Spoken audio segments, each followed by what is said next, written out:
Before I go on my epic rant about productivity, I just want to mention the idea of this nose strip. I don't know if you've ever used one before. I was introduced to this a bit ago from my girlfriend, and since then I've been obsessed in the same way that people like pimple popping videos.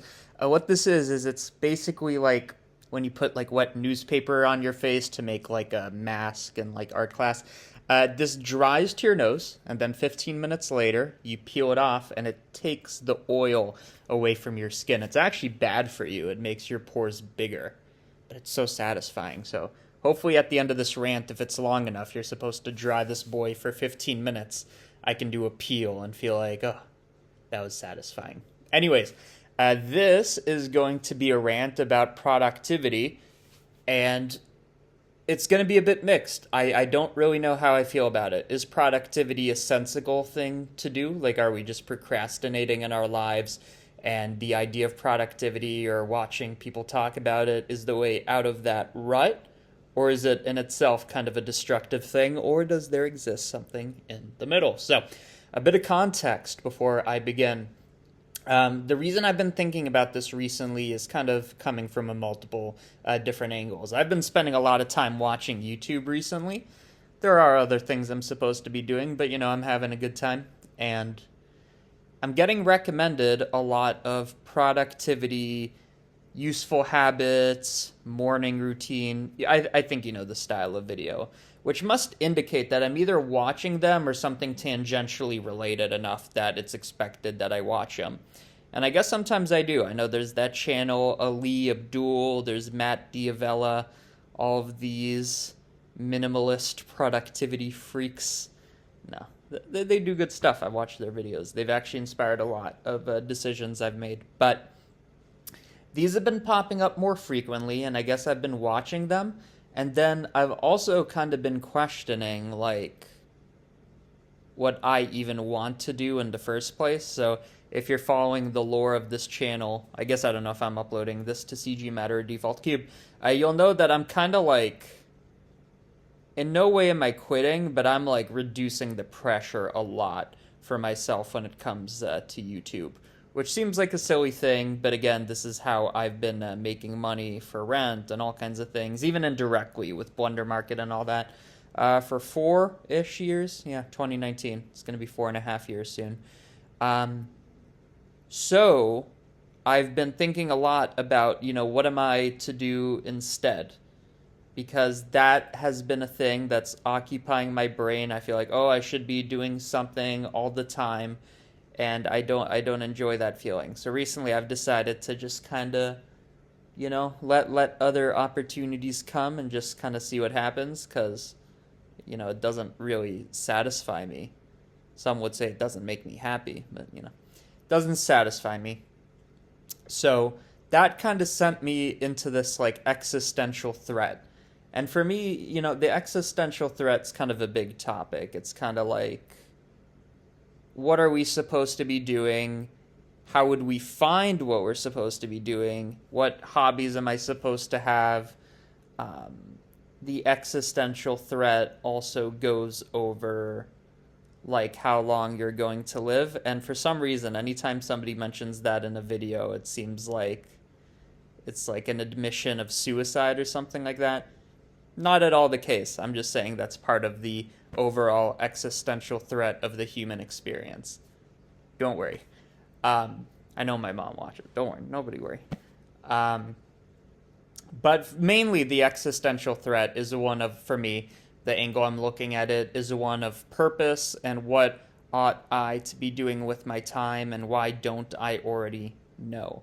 So, I think the answer that fills that void for almost anybody is you have to fill that void with something productive, which is why we kind of go through this productivity content. One kind of scenario I imagine is people going around in a circle, kind of in a corporate setting or some kind of meetup, and everybody introduces themselves. I'm like, my name is Tom. I am this age, and here are my hobbies, right? That's a very common one. And one thing I've noticed is, this is just my interpretation. People will go around in a circle and tell their hobbies, and they Some of them, are kind of weird. I didn't expect them. But a lot of them kind of gravitate towards like, I like running and hiking and going to the gym. And it's not all active stuff. It's also like going out to bars and I don't know. Basically, the category of thing that I'm trying to list right now is things that I feel like are very like socially acceptable hobbies. And what I mean by that is it's socially acceptable that this is how you spend your time. A hobby is how you spend your free time, literally. Um, and some of these I agree with. I've had bouts of hiking. That time I tried to walk across the country. Um, I've enjoyed running and various like I've had bouts of a lot of these things, but in general, when I hear that, I don't really relate to it, right? Sometimes I do have hobbies, like, there was a period where I like drumming or playing different instruments, and that's what I'll say when people ask me my hobbies, but realistically, the last time I touched the drums was like 3 days ago, and that was for like 10 minutes. Doesn't mean it's not something I do, but for me to say that that's my hobby is unrealistic. Currently, the situation is, and it might change, it might not. Currently, the situation is I kind of spend a lot of my free time on YouTube specifically. Like, I guess the internet, but more specifically YouTube, just kind of watching people's videos. And that's kind of like a big section of it, to be honest. You could kind of count other things like eating, but, everybody has to have like, 3-ish meals a day. Sometimes I like just kind of like laying down and beatboxing, but like my point is I can't directly list my hobbies. There are a list of activities I enjoy doing. Like I do go to the gym, for example, but I wouldn't consider that a hobby. That's just something I do semi occasionally. But the point I'm getting at is like I don't really know what my hobbies are. Fine.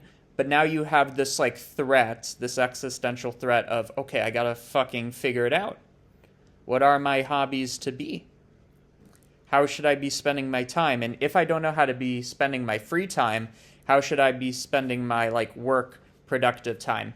And I think this is kind of the thought process I've been on, and kind of the answer I'm gravitating towards. The reason I'm making this rant is I think I've been kind of on autopilot in the sense that the way I kind of view it is that there is this issue where I don't necessarily know what to do with my time all the time. That's not, completely the case, but a lot of the time I don't know what to be doing, and I feel like I ought to be being more productive with work, and there's a bunch of stuff that I do. It's not just YouTube. Right now I'm working on a course for CG Cookie, and that's been a bit stressful because I said the deadline would be December 15th, and then I totally forgot about it. And I pushed the deadline, but now I'm kind of doing that. And I'm trying to pace myself, whereas I could kind of record it in one day and just go for it. I'm like, I don't really want to. I'd much rather split it up into a few days. So I've kind of been like thinking, what was my point? The point is I've been having a new take on productivity. Whereas my default response was something like, okay, I ought to either A, be spending my time more like monetarily, ways to monetize and make money and stuff like that. These are the workaholics of the world. And then my other thing is, okay, I have free time, that's fine, but I got to figure out what to do with that. The idea of procrastination, the idea of not being able to say exactly what my hobby is at the moment, the idea of relaxing and then telling somebody asks you, what did you do today? And I'm kind of like, nothing really, and it's never nothing. Like when somebody says nothing, maybe what they mean is I watch TV, and that's kind of seen as a waste of time by society. And then you'd ask yourself, but it is a waste of time, right? You're just passively watching a thing.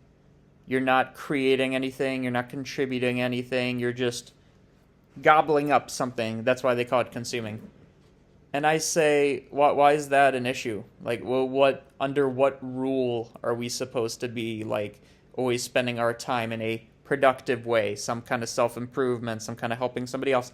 My girlfriend and I talked about this a lot, and I'll keep this conversation just I'll just reference it and keep it like private as to who said what, because, it's a private conversation. But generally, we were arguing, I guess you can guess who is who. We were arguing between the takes of we ought to be doing something that is more traditionally productive. Like, if you have a hobby, make it self-improvement, learn an instrument, write a book, whatever.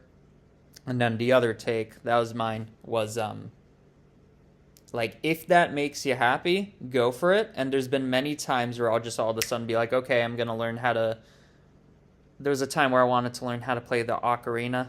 There was a time where I was heavy into 3D printing, and it's something I actively wanted to do. And I think by society's standards, it's seen as a bit more of a productive hobby, a good use of your time. Or when I go to a gym, that's a good use of your time. And you could argue, it's good for your health, and health is good. But what good is health? Like, what... Okay, how do I phrase this? What good is... Like, you need to not only maintain your body, but you also got to maintain the soul. And that doesn't necessarily mean doing something productive all the time. So I guess the point I'm getting at is by not seeing things as absolutely necessary, especially what to do with my time. Like, yes, we do only have, 90, 80, I don't know what the average life expectancy is nowadays, time on this earth. And that kind of applies some pressure as to, what the fuck should I be doing? I can't be wasting a day. I can't be, just going to the movie theater. And I don't know. I think it's fine. And I think if eventually you become unsatisfied with that, you will eventually get bored. And then your boredom is almost like a form of pain, I heard somewhere. Same brain circuits. And it will force you in some sense, or inspire you is another word, to pick up something, and then you'll pick up a thing. So I guess what I'm trying to say is that I'm having more of the perspective of de-stressing about productivity, as long as I feel like I'm getting my stuff done. And for me, my stuff is mainly tutorial deadlines, other deadlines, trip plans, relationship obligations, whatever, then I'm doing okay. Which I guess is kind of the lesson of just kind of do what you want and figure it out and ignore, what doesn't feel correct to you. But that's just how I've been thinking about it. So I don't think I have much else to say, so let's get this boy peeling.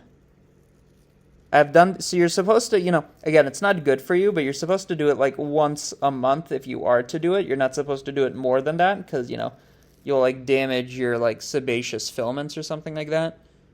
This was an okay pull. If you guys don't like gross stuff, look away. The way you interpret this is you see there's these white dots.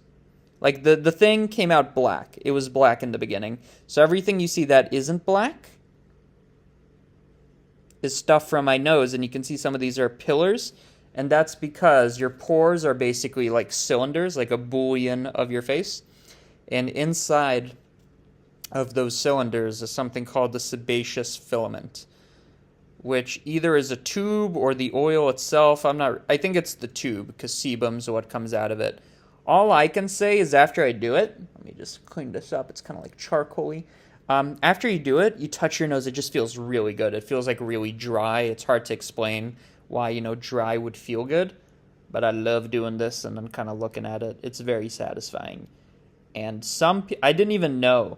I was introduced to this 2 months ago, and then all of a sudden I learned if you squeeze your nose like this, there is things that will come out of it. And I was freaking out. I did not know that was the case. Imagine you just didn't know how your body worked, and then 20-some years into it, somebody just tells you this feature update that you didn't know existed. But yeah, so that's the payoff. They've been saying the way to make a good YouTube video is to make a hook. And dare I say, the hook of what's going to come out of my nose. Biggin. There's one good one there. Either way, point of this video is get some charcoal nose strips. I actually would recommend them. Not, again, for your skin health. I don't know much about that. But it is good for, I don't know.